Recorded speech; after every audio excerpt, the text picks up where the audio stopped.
Boa noite a todos, sejam muito bem-vindos.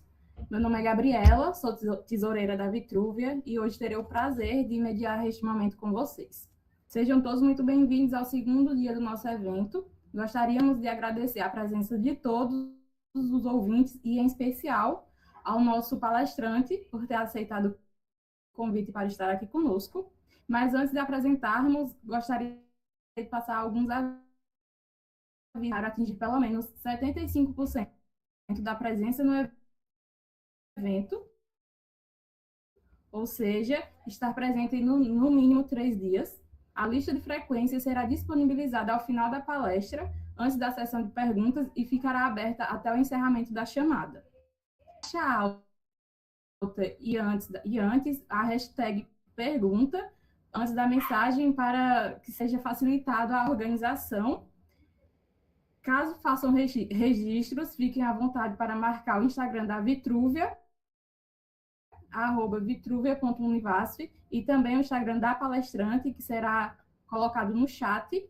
E se você é aluno de alguma instituição do Vale do São Francisco e cursa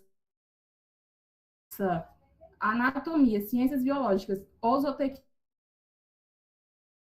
o seletivo da Vitrúvia está aberto até sexta-feira, até 11h59 de sexta-feira. Agora, para apresentar nossa palestrante, Alícia Cristal, médica veterinária e mestranda no programa de pós-graduação em Ciências Veterinárias. Alícia é membro do grupo de estudos em análises de modelagem, etnobiologia, ecologia e ecofeminismo, o GEAMES, e possui experiência nas áreas de educação ambiental e ornitologia. Seja muito bem-vinda, Alícia. É um prazer tê-la conosco. E sem mais delongas, passo a palavra para você.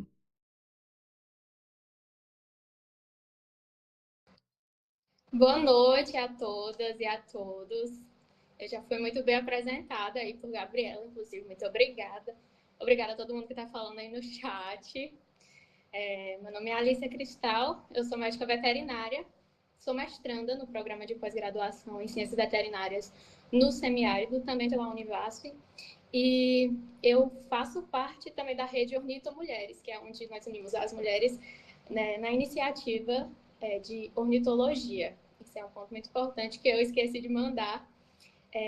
Mas eu gostaria também de agradecer nesse momento a confiança de vocês em mim, agradecer pela oportunidade também. E eu fiquei, né, pensando no que eu poderia falar, já que eu mesma já assisti aqui na Vitrúvia palestra quanto aos bicos e também quanto a penas. Então eu fiquei pensando em alguma coisa que poderia ser diferente. E aí foi quando eu cheguei no pensamento de fazer com o canto das aves, que é uma coisa que muito me interessa. Eu estou aqui tentando compartilhar minha apresentação. Um segundo.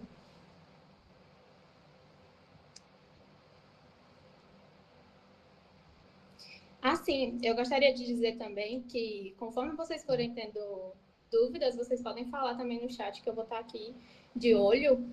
E aí eu já respondo para que seja mais interativo, não seja só eu falando aqui.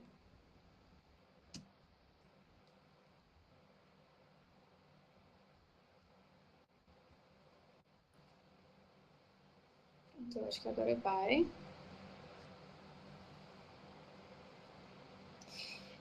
Primeiro, eu já gostaria de perguntar se tem alguém aqui entre nós que já tem o hábito de passarinhar, né, de observar aves, observar os cantos delas.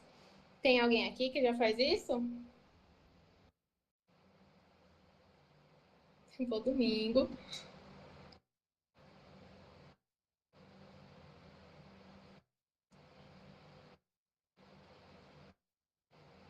Eu amo. Pronto.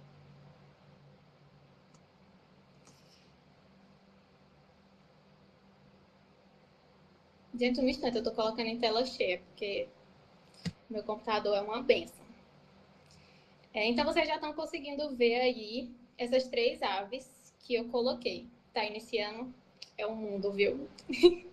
Não tem volta. Eu já coloquei aí 3 aves, todos registros feitos aqui no Piauí, registros feitos pelo meu pai, que, diga-se de passagem, né, um maravilhoso ornitólogo sem profissão, né, sem o título de biólogo ou nada do tipo. Ele começou com isso de ciência cidadã através do Wikiaves. Vocês conhecem a plataforma Wikiaves? É uma plataforma onde pessoas, a comunidade em geral, pode fazer os registros e colocar lá. É muito importante para a gente entender, né, a ocorrência e tudo mais dessas espécies. E aí eu já trouxe essas 3 aqui. Alguém falou aí que já sabe o nome dos 3. Então vocês poderiam falar aí qual é o nome desse primeiro aqui?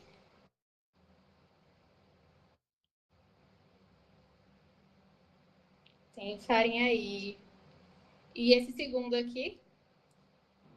Seria o Pitiguari? Pitiguari. E o terceiro?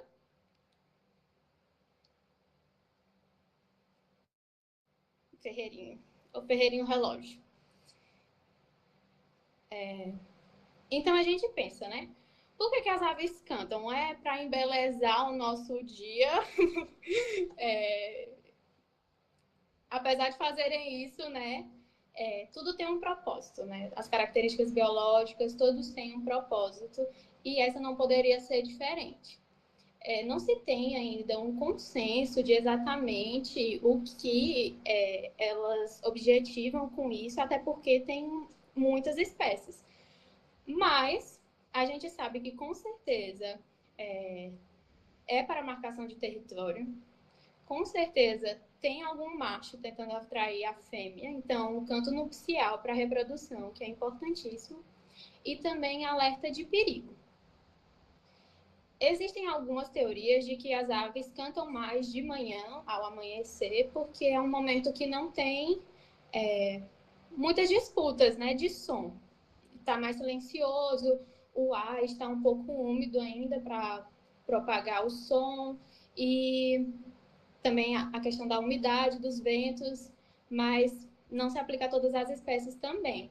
Mas é certo que elas cantam assim ao amanhecer mesmo, e que algumas espécies já estão, inclusive, se adaptando a cantar bem mais cedo do que era, principalmente nesses grandes centros urbanos, para que elas não peguem o pico da movimentação, daquele barulho todo. Quanto ao canto nupcial, a gente já consegue, né, entender que é algo realizado pelos machos para conquistar as fêmeas. E o alerta de perigo é até um pouquinho contraditório se a gente for pensar. Porque se você é uma ave, se você vê um predador, se você grita, o que é que você vai fazer? Se nós estamos numa sala com várias pessoas e a gente grita, o que é que a gente vai fazer? O que aquilo vai gerar?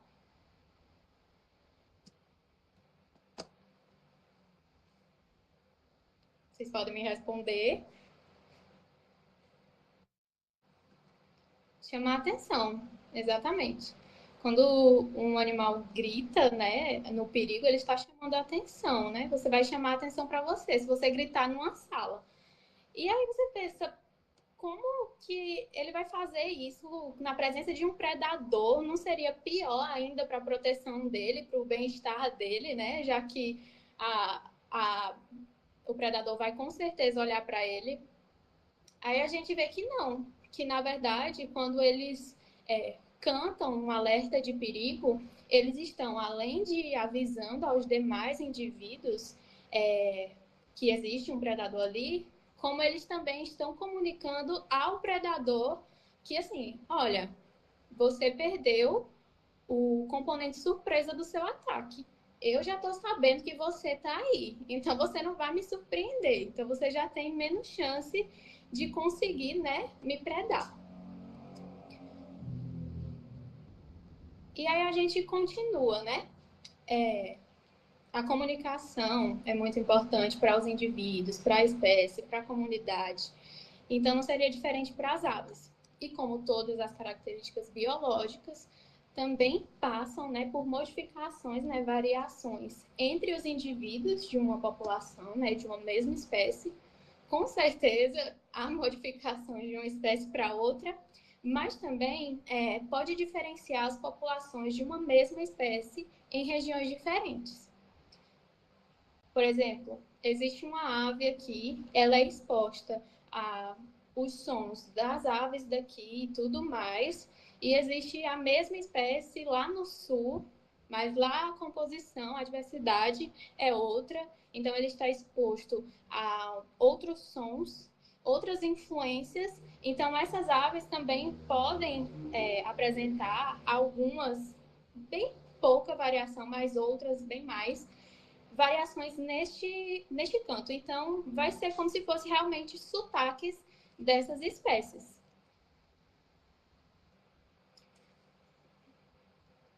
E aí, chegamos a um tópico que é os tipos de vocalização. Existe o canto, que é mais característico, né? Quando você pensa numa espécie, você pensa no canto tradicional dela, mas também esse canto, né, essa vocalização, também pode ser um chamado ou um apelo. Por exemplo, pode ser o filhote chamando pelos pais, pode ser um apelo de perigo, como a gente falou anteriormente. E ainda existe o dueto, que algumas aves fazem, né? Que enquanto uma canta, a outra também vai cantando, e aí esse som vai se misturando, assim, e parece uma coisa só, mas não é. Aí a gente vai ver. Eu acho que eu vou ter que tirar meu som daqui. Vamos ver se vai dar certo. Vocês estão me ouvindo? Aí, eu não posso falar de canto sem trazer um ou dois ou mais vídeos e áudios, né? Então, aqui eu trouxe o canto do anum branco, que alguns de vocês devem conhecer. É uma ave que tem alta capacidade adaptativa, então em centros urbanos e tudo mais, a gente consegue ouvir tranquilamente.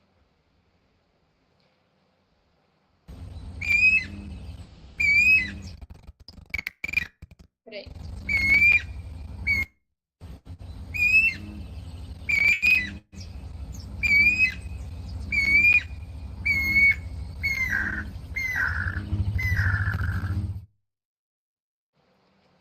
Gente, deu para ouvir direitinho ou deu algum qual coisa? Deu para ouvir. Certo, obrigada. Então, esse foi o canto do anum branco. Vocês já ouviram por aí? Sim. Sim. É lindo. Vamos para o próximo. Ah, sim. Uma coisa muito interessante é que o canto pode ser algo onomatopeico. O que significa isso? Ah, eu botei o spoiler aí embaixo.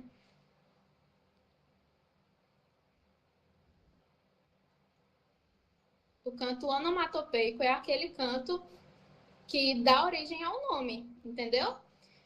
Por exemplo, o quero pode ser.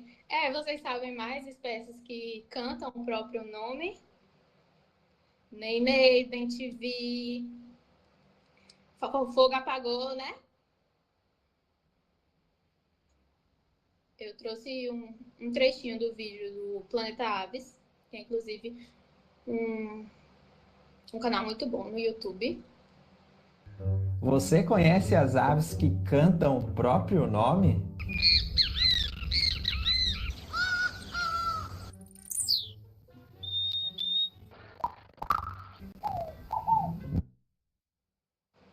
Eu acho que aqui no final travou um pouco, mas ó.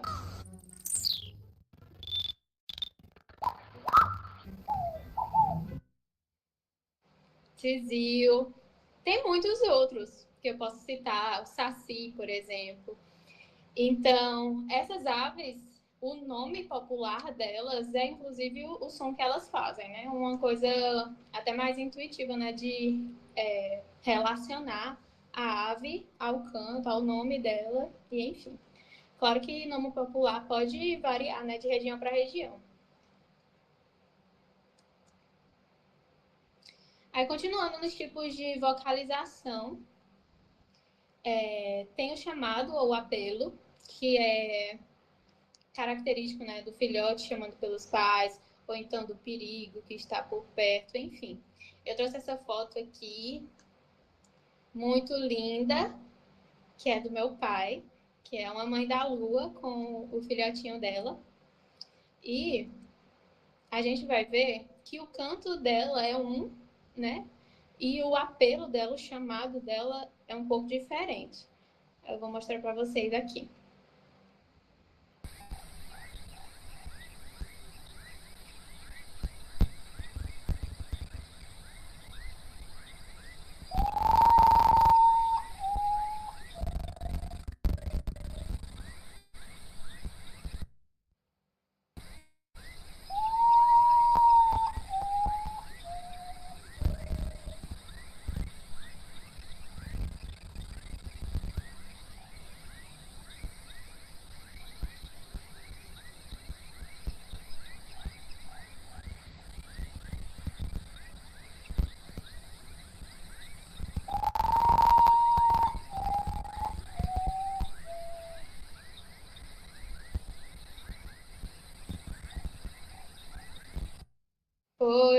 Foi. Existem muitas lendas, inclusive, né, com essa ave. Vou mostrar o canto dela, que foi registrado no Piauí também, quando ela está em situação de perigo, então alerta de perigo.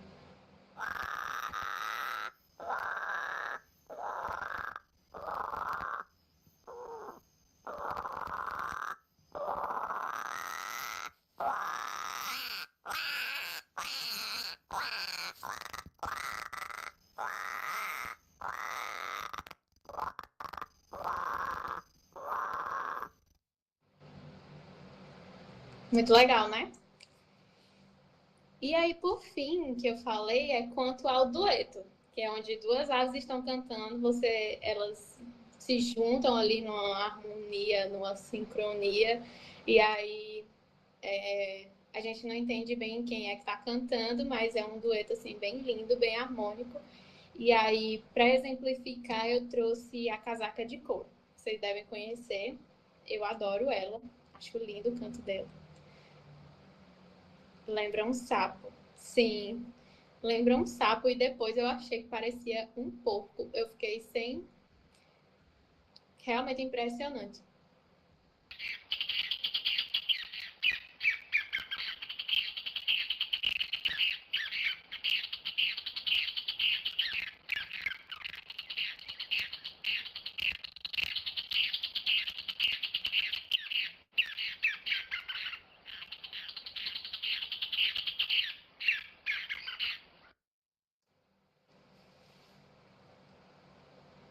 Vocês já ouviram por aí esse canto? Também é muito comum. É uma ave também de alta capacidade adaptativa. Então, pode estar aí nos centros urbanos e tudo mais.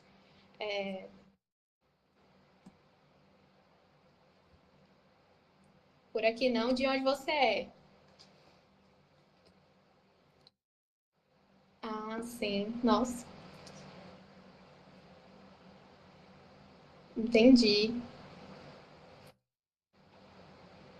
Aqui na Caatinga é só o que tem. Todo o canto é mesmo. Nós do campo Ciências Agrárias. Hoje mesmo eu estava lá, né, e ouvi várias vezes. Então, é um canto que você às vezes não consegue nem distinguir. Na verdade, você pensa, né, que é só um. Mas na verdade são dois. Geralmente é um casal que está cantando ali. Os maiores cantadores do CCA. Pronto. Gente, de maneira muito geral, né, na parte da respiração das aves e tudo mais, vem aqui inicialmente a traqueia, e aí no finalzinho da traqueia, na bifurcação dos brônquios principais, que vai estar localizada a siringe, que é o órgão vocal das aves, é como se fosse as nossas cordas vocais. E aí, logo depois dos brônquios, vem então os pulmões e os sacos aéreos, também são muito importantes. Aqui uma imagem mais bonitinha, então, traqueia. No finalzinho da traqueia, na bifurcação para os brônquios principais Então, vai estar localizada a seringe. E aí, os brônquios principais, pulmões, sacos aéreos. E aí, a gente tem que pensar que essa seringe, né, é um amontoado de cartilagem com músculo. Então, tem principalmente, né, o músculo seringial intrínseco, que é esse daqui. A gente vai ver mais lá na frente outras coisas. E aqui, né, nesse formato assim de Y invertido mesmo, é que vai ser a seringe. E é por onde vai passar o ar. O som, né, é produzido no momento da expiração. E aí, isso que está representado aqui em azul, que aqui diz que está aberto e aqui diz que está fechado, é a membrana timpaniformes, que é a tensão dela, é a flexibilidade dela junto ali com todos os músculos que vai conferir, né, o canto dessas aves. Alguns com mais, alguns com menos variabilidade, né? Mas, por via de regra, é assim. Aí temos aqui as cartilagens da traqueia, depois segue para os brônquios, e aí tem principalmente o músculo intrínseco da seringe e também o músculo externotraqueal, que é esse daqui. Muito importante para dar sustentação também. E aí, aqui tem o nervo, a porção traqueoseringial do nervo hipoglosso. Alguns estudos falam que o bico e a composição corporal também influenciam no canto dessas aves. Dizem que a massa corporal do animal está diretamente proporcional ao tamanho da seringe, né? Então, se uma ave grande, seringe grande. Mas também diz que está inversamente proporcional à frequência. Então, aves maiores tendem a ter frequências mais baixas. Então, sons mais graves, certo? E a capacidade de abertura e fechamento do bico também é apontado, né? Como uma coisa que influencia no momento em que a ave canta. Então, a partir de tudo isso que eu falei, né? Você tem essa anatomia para todos. Elas nascem sabendo o que é que elas vão cantar. Como é? O que é que vocês acham? Sim ou não?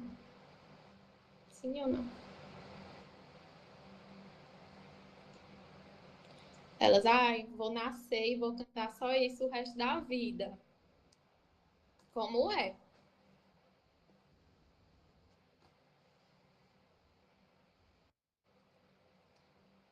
É sim ou não, gente? Não tem resposta certa, não.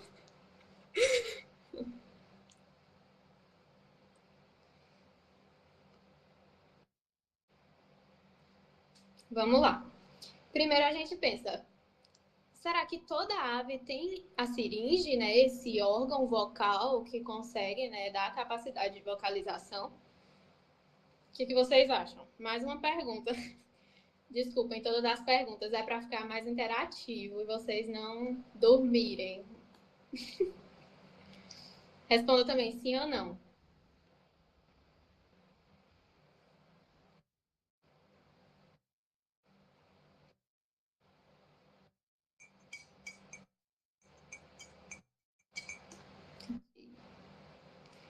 Pois é, eu falei que não tinha resposta certa, né?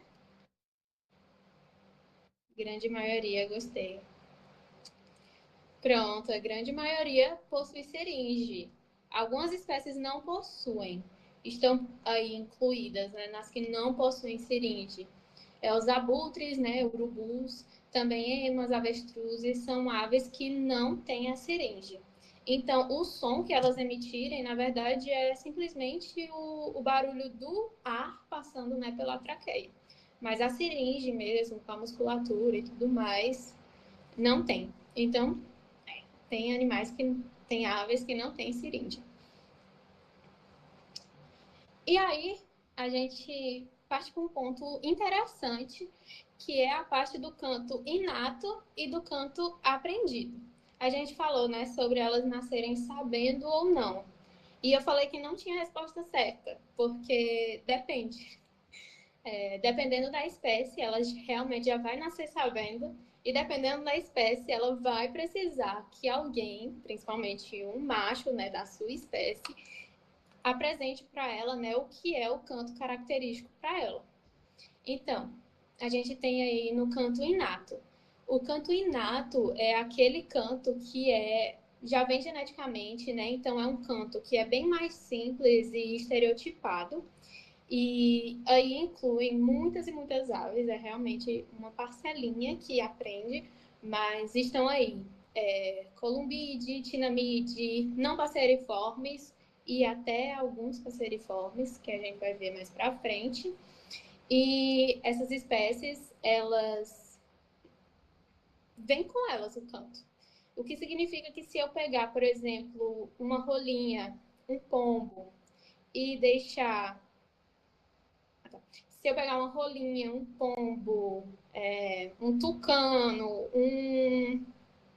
uma codorna, enfim, se eu pegar algum desses animais de canto inato e criar eles separados de qualquer outro indivíduo da espécie deles, eles vão desenvolver o canto da mesma maneira. Mas não façam isso. Não separem os filhotinhos. Mas eles têm o canto, né, dentro deles já.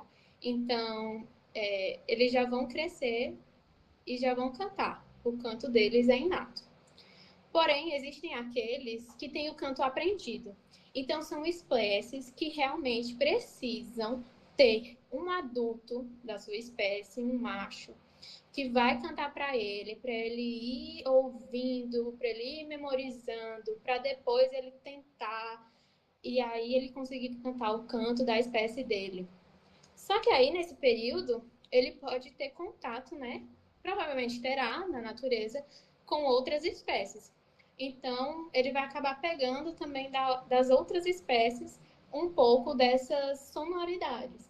Então, se eles acabarem sendo também criados por seres humanos, eles também vão ter a capacidade de imitar alguns sons e o canto deles é bem mais versátil, porque ele vai ter um repertório sonoro muito grande. E aí ele vai ter capacidade, né, de ir adequando como ele quiser, né?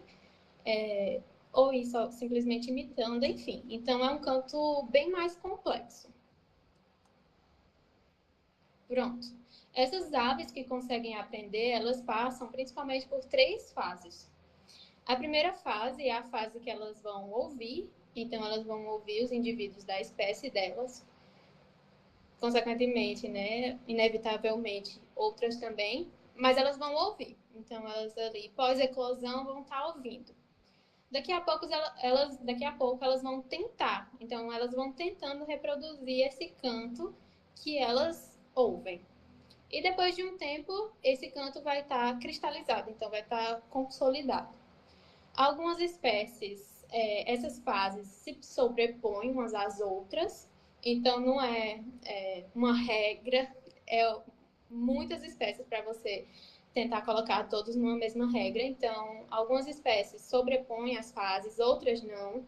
E, assim, elas podem ter, né, o canto mais diverso. Por exemplo,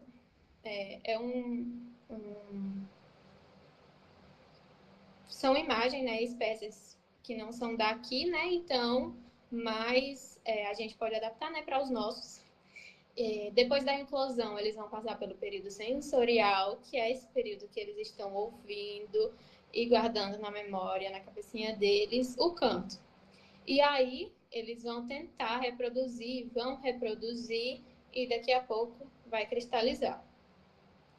Em outras espécies, esse período sensorial vai ser um pouco maior, então eles vão ter mais tempo aí de ouvir os cantos e memorizar.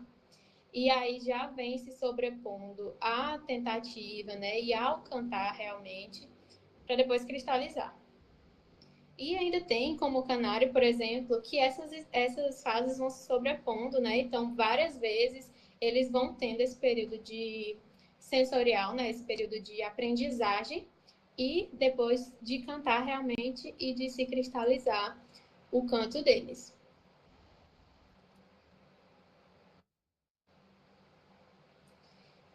Pronto. Eu trouxe aqui esse esqueminha onde os que estão em vermelho são as aves que são capazes de aprender o canto.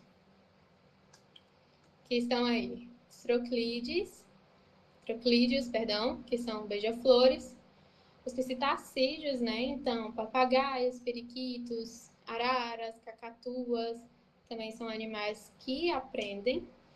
E os passeriformes, com um asteriscozinho, que a gente vai ver, mas os passeriformes da subordem Ocines, é que vão aprender o canto.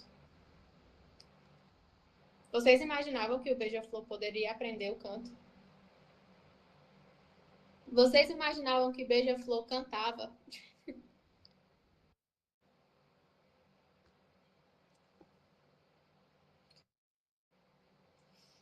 Pois é, não só cantam, como aprendem. A gente sabe muito, né, de papagaio, né, infelizmente, por conta, né, do tráfico.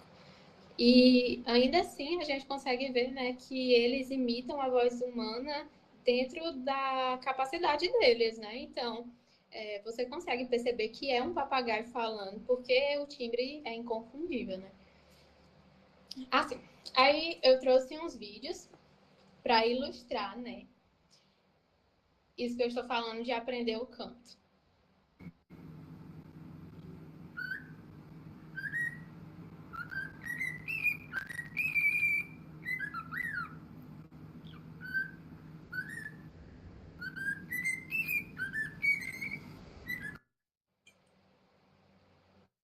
Que tal?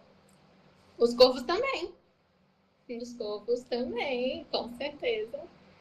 Inteligentíssimos. Aí um outro que é bem mais conhecido pra gente, que é o corrupião, o sofreu, enfim. Muito vítima de tráfico, esse aqui inclusive, sem anilha.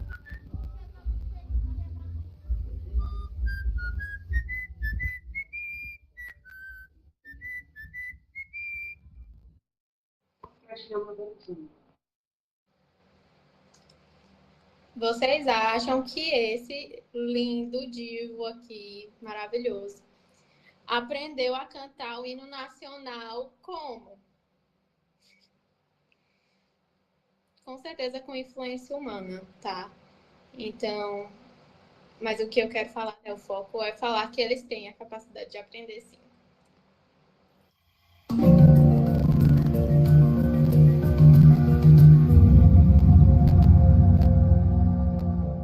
So ravens are excellent at mimicking sounds they hear. Mischief, can you say hello? Hello. Good bird. He does all sorts of voices. Can you say hi? Hi. Good job. And sometimes he hears people who have a cold. Good job, Mischief. Can you say hello? No. Hello.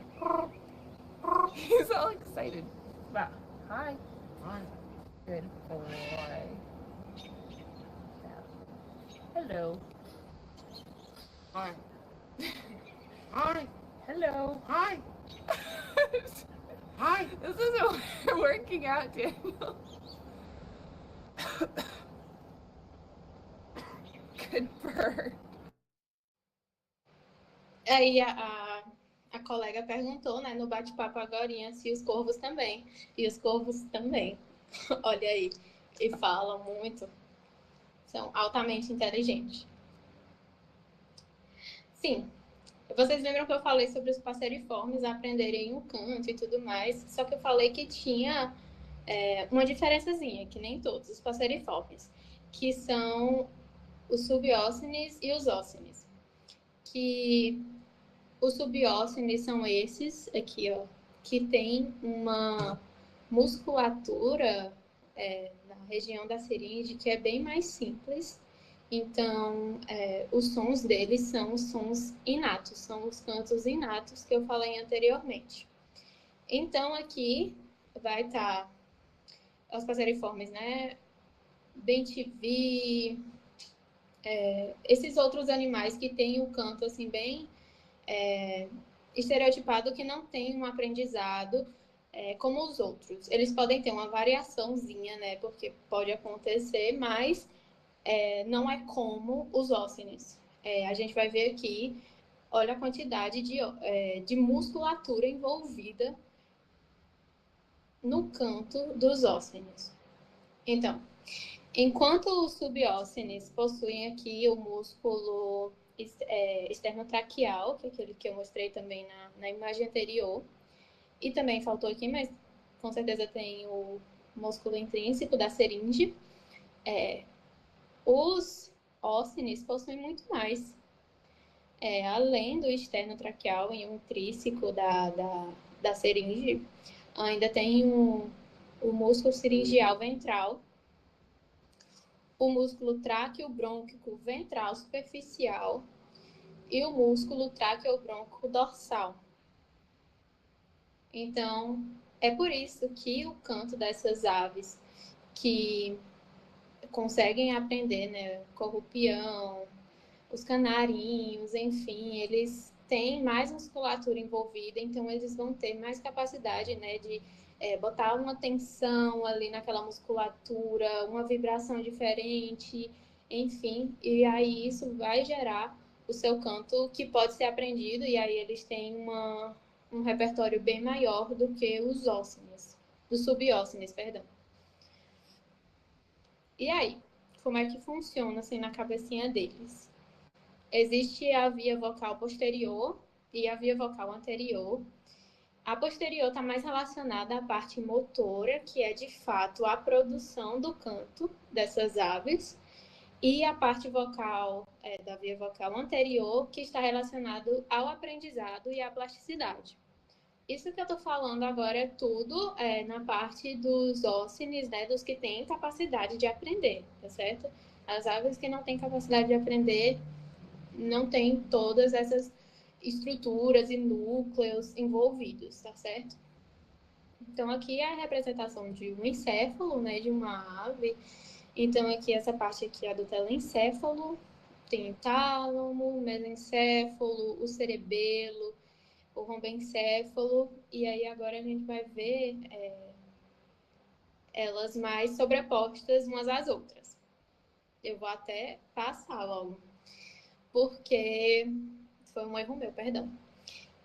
Para a gente ver melhor o que eu estou falando, para ter uma continuidade. Nessa parte aqui que a gente está vendo em preto, é a via vocal posterior, que está relacionado mais à parte motora do canto das aves. Então, tem aqui o núcleo centro-vocal superior, que vai mandar o estímulo para essa parte, esse núcleo aqui, que também está no telencéfalo, e aí ele vai mandar a mensagem para o nervo hipoglosso, para que ele vá até a seringe, né, na porção tráqueo-seringial e passe nessa mensagem. Só que ao mesmo tempo que ele manda essa mensagem para o nervo, ele também manda, né, para o retro e parambingo, se não me engano, aqui no tronco encefálico também, que é para controlar os músculos respiratórios, porque tem que ter uma sincronia aí, né, já que o canto é na hora da inspiração e a ave precisa respirar, então para ter uma sintonia, ao mesmo tempo que ele envia para o nervo hipoglosso, ele também envia para os músculos respiratórios. E essa parte aqui em vermelha é a parte do aprendizado das aves, certo? Aqui nessa parte do telencéfalo, que estão os maiores núcleos assim, de processo, né, dessas informações, e aí eles mandam essa mensagem para o tálamo, manda aqui para o telencéfalo, e aí essa mensagem vai e segue o caminho, o fluxo, até a seringe, tá certo? E aí eu vou voltar aqui, perdão. Os cérebros das aves altamente inteligentes abrigam um número absoluto de neurônios comparáveis, em algumas situações até maiores, do que em primatas. Isso é na parte do telencéfalo, tá? Com mesmo esses mamíferos tendo, né, em gramas, um peso, né, de cérebro bem maior.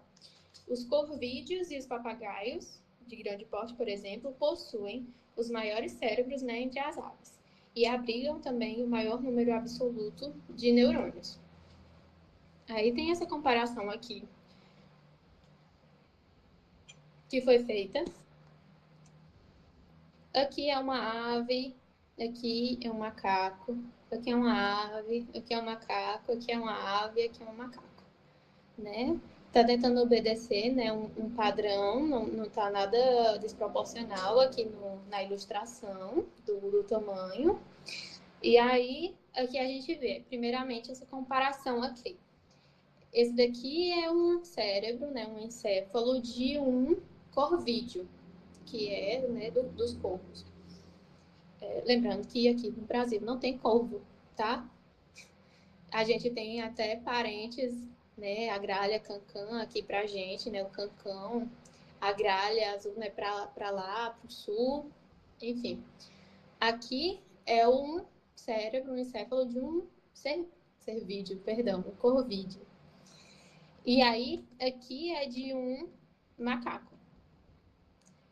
Se a gente pegar essa partezinha verde, que é a parte que é demonstrada, os neurônios contidos no páleo, que é nessa parte aqui do telencéfalo, a gente vai ver que mesmo a gente comparando as gramas, ó, porque em gramas, o do macaco tem 8 gramas praticamente a mais. E mesmo assim, os neurônios, né, estão superiores. Estão vendo? Aí vem para essa outra comparação aqui. Esse daqui é do corvo, realmente do corvo, daquele que a gente viu ali no vídeo e tal. Aí 10 gramas, né, do encéfalo dele, comparado aqui a de um macaco prego, por exemplo. É bem maior, mas olha quantos neurônios existem a mais, entendeu? E por último aqui, nessa arara, comparação do encéfalo dela com o macaco, também bem maior. E aí, uma diferença significativa, né, em gramas, e os neurônios aqui, ó, sendo bem comparáveis, às vezes até superiores aos de macacos.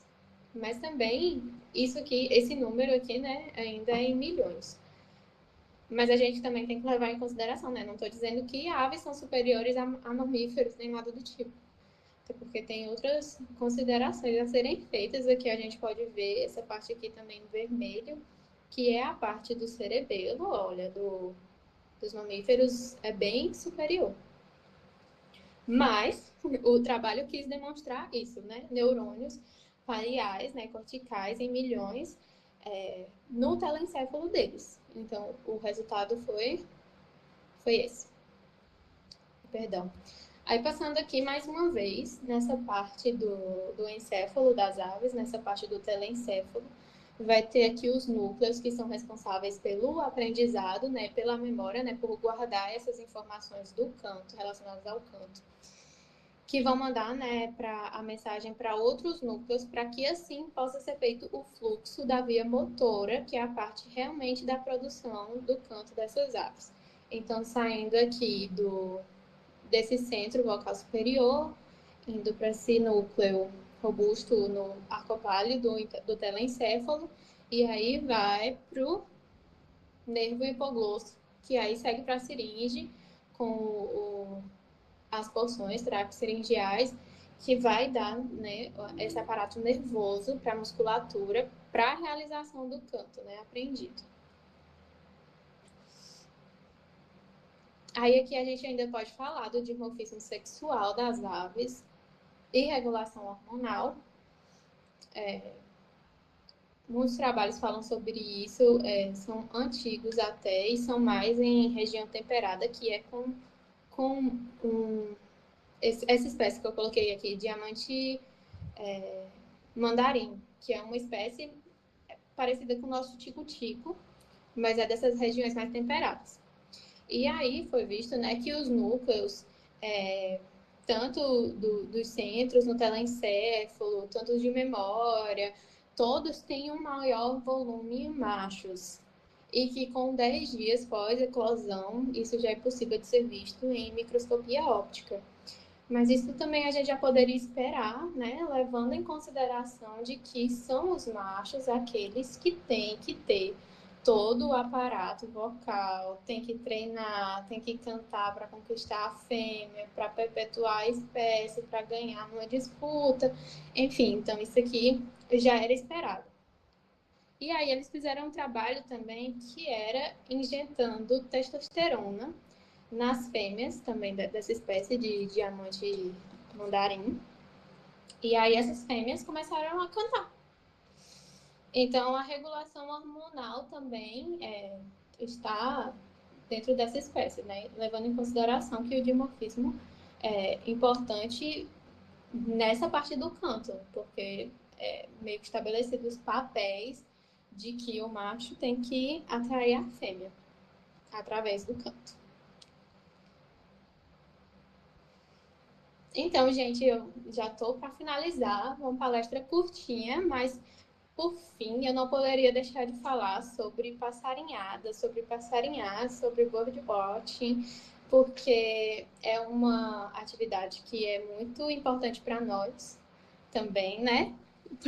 Porque, sem falar, né, nas condições de educação ambiental, envolver a comunidade com isso, né? Mas falando de saúde mesmo, o contato com a natureza, isso de ouvir as aves cantando, vê-las, comprovadamente benéfico para a nossa saúde, tanto física quanto mental, né? Exercita a paciência, o hábito de focar no momento presente, que a gente precisa tanto. Então, eu gostaria de convidá-los a passar a observar as aves que vocês têm ao redor de vocês, porque nós temos, né, já impactado tanto elas e nunca tivemos o interesse de parar para vê-las, sabe? Elas estão ali, estão ao nosso redor, não precisa você fazer uma coisa espetacular, fazer uma trilha quilométrica. Comece a observar, indo para a faculdade, né? Indo para o trabalho, na faculdade, no trabalho, nós que somos das agrárias, que elas estão lá. Elas estão ao nosso redor e elas são maravilhosas. E aí, gostaria de agradecer, né? As referências que eu usei principalmente estão aqui. Se alguém quiser falar comigo depois para vê-las na íntegra, podem falar comigo que eu mando. E eu quero agradecer mais uma vez a oportunidade e também a confiança, né? Como foi um assunto muito específico, também não tinha muito a falar, mas eu tentei ser mais interativa para que não fosse algo entediante. Queria que vocês prestassem atenção nos givos das aves. E aí eu coloquei aqui meu Instagram e coloquei o de Dentro da Caatinga, que é o Instagram do meu pai, que ele pratica birdwatching, né? Participa da plataforma Wikiaves desde 2012. Então ele tem muita contribuição com a ciência cidadã e tudo mais. E agora ele fez essa plataforma também no Instagram. E aí, se vocês quiserem seguir, de Dentro da Caatinga. E eu coloquei aqui meu e-mail, caso seja melhor para alguém, para pedir o material e tudo mais. Tá certo? É isso. Muito obrigada. Podem perguntar também se vocês tiverem alguma dúvida, quiserem falar comigo depois também. Estou à disposição de vocês.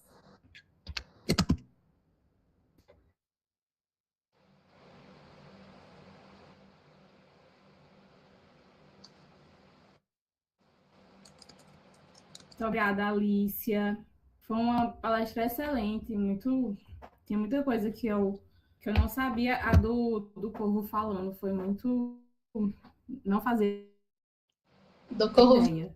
Então, gostaríamos, a Vitruvia, de agradecer pela excelente apresentação e neste momento acompanhando de forma online. Basta escrever em caixa alta, #pergunta antes da mensagem para que seja mais fácil de identificar. E também informamos que a lista de presença já estará disponível em breve. E eu vi aqui que pergunta. A Alice respondeu, já foi respondendo durante a palestra dela. Eu encontrei aqui uma do Henrique Gomes, que desceu um pouco, mas eu vou achar de volta. Que foi: qual o diferencial anatômico dos pássaros liras para conseguir. Meu Deus, travou. É o dela que tá travando, da Gabriela. Ah, é? É. Mas eu li aqui, qual o diferencial anatômico dos pássaros liras para conseguirem reproduzir uma quantidade de sons naturais e artificiais? Eu não sei se essa pergunta foi antes de eu explicar aquela questão da musculatura e a questão do aprendizado, né, do encéfalo dos animais. Mas é basicamente isso, a diferença das aves que conseguem reproduzir sons diferentes do seu natural para espécies que não conseguem. E dentro dos passeriformes, diferencia, né, os subócines dos ócines. Eu acho que é a Gabriela mesmo que travou, né? Vocês estão me ouvindo? Sim. Então, eu vou ler aqui outra pergunta. Obrigada a todo mundo que elogiou. Continuem observando também. Boa sorte na apresentação. Vamos lá. O formato do Tem mais uma da pergunta.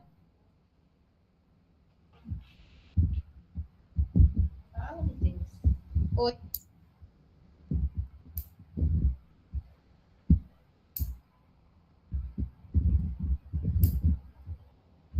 O formato do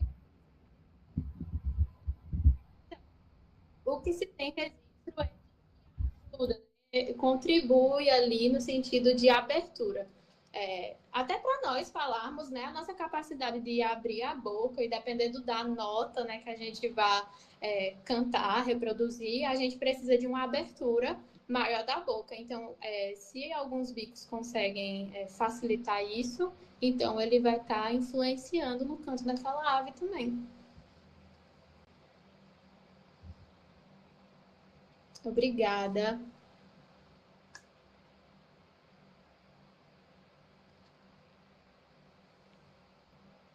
Nossa, que interessante. Sim, essa ave com cara de dinossauro, meu Deus. Impressionante. Impressionante. Eles podem ter, né, uma seringe pouco desenvolvida e ainda produzirem, né, alguns sons de baixa frequência. Certo.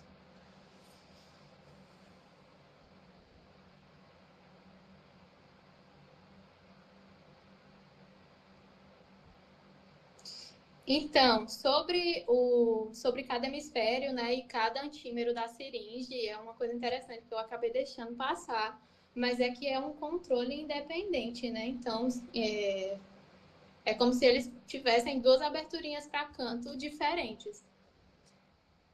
Eu não sei dizer se tem se é contralateral quanto ao hemisfério cerebral, mas eu sei que esses núcleos e tudo mais é bilateral, existe dos dois lados, então eu acho que não tem estudos de que consigam, né, relacionar que há esse cruzamento, né, do antímero direito controlar a parte da seringe do lado esquerdo ou vice-versa.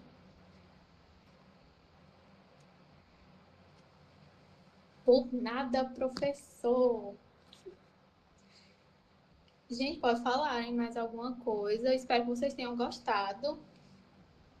Espero que não tenha sido chato. Que vocês tenham brilhado, né, os olhos, porque meus olhos brilham ao ver elas.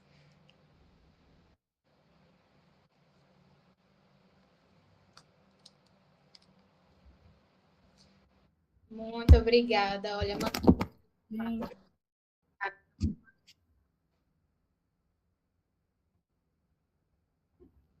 travou tudo o meu aqui, gente, mas agora vai, eu acho. A lista de presença já está no chat.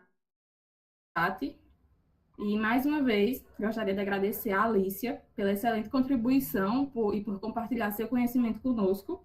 Foi uma excelente palestra. E reforçamos que o preenchimento da lista de presença para emissão de certificado é necessário pelo menos 75%. E caso tenha feito registros, não esqueça de marcar o Instagram da Vitruvia e o da palestrante para o próximo dia do evento, que acontecerá amanhã. E esperamos contar com a presença de todos vocês. Muito obrigada e tenham uma ótima noite. Não esqueçam da lista, por favor. Tem mais uma pergunta, Alicia? Da Amanda de Araújo.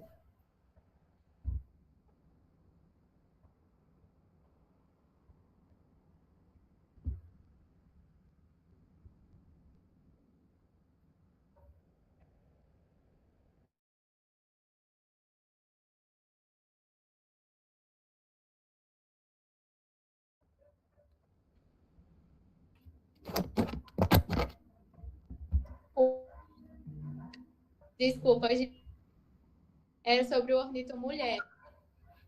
Quem tiver interesse em mulheres, é só pesquisar no Instagram, o arroba é esse mesmo, que eu coloquei aí no chat, arroba Ornito Mulheres. E aí tem processo seletivo, não é necessariamente numa época do ano. Vocês podem mandar mensagem, é super tranquilo para ingressar. E é basicamente um grupo de mulheres, todas que trabalham com ornitologia, e aí a gente fala sobre o que cada uma está fazendo e uma ajuda a outra, às vezes está precisando de foto de tal espécie, a outra ajuda, enfim, é um grande grupo, uma ajudando a outra.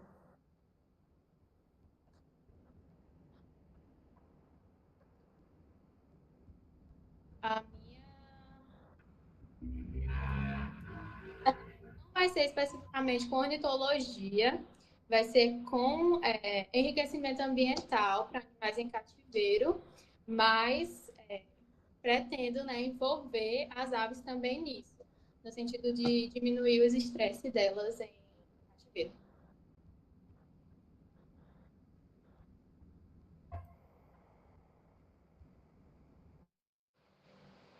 O meu TCC foi com aves. Eu tracei, né, o perfil ecológico das aves lá da minha cidade, que é no Piauí. Então, eu estava caracterizando elas no sentido de alimentação, capacidade adaptativa. O que mais, meu Deus? Um trabalho tão grande, a gente esquece na hora de falar. Mas, enfim, o uso do habitat, a capacidade adaptativa delas, a alimentação delas e fazer também, né, a lista geral das aves que já tinham sido registradas lá e apontar também aquelas que têm origem na Caatinga ou que são da Caatinga, enfim.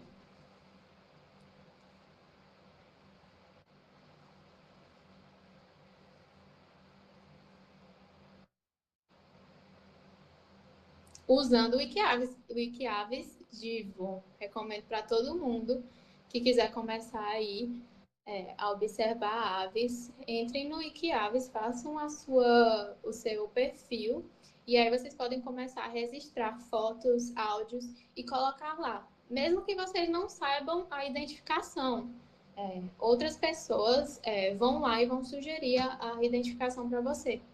E aí isso é muito legal, porque aí você pode registrar, por exemplo, onde você viu aquilo. Então, aquela localização, a ocorrência daquela espécie naquele lugar já é uma coisa importantíssima, por exemplo, para trabalhos futuros, como foi o meu, que foi a partir do banco de dados que tem o Wikiaves. E a ciência cidadã, então, envolve todo mundo, não só acadêmicos.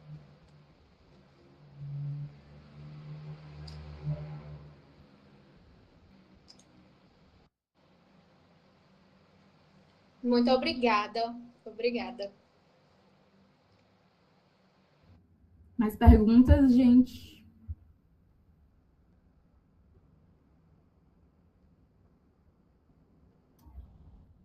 Muito obrigada mais uma vez, Alicia. Acompanhem a Alicia nas redes dela. Mandem lá. E lembrando que amanhã continua o nosso ciclo, nosso terceiro dia, que vai até quinta, e inscrições para a Vitrúvia até sexta. Obrigada, gente. Boa noite. Tchau, tchau, gente. Muito obrigada.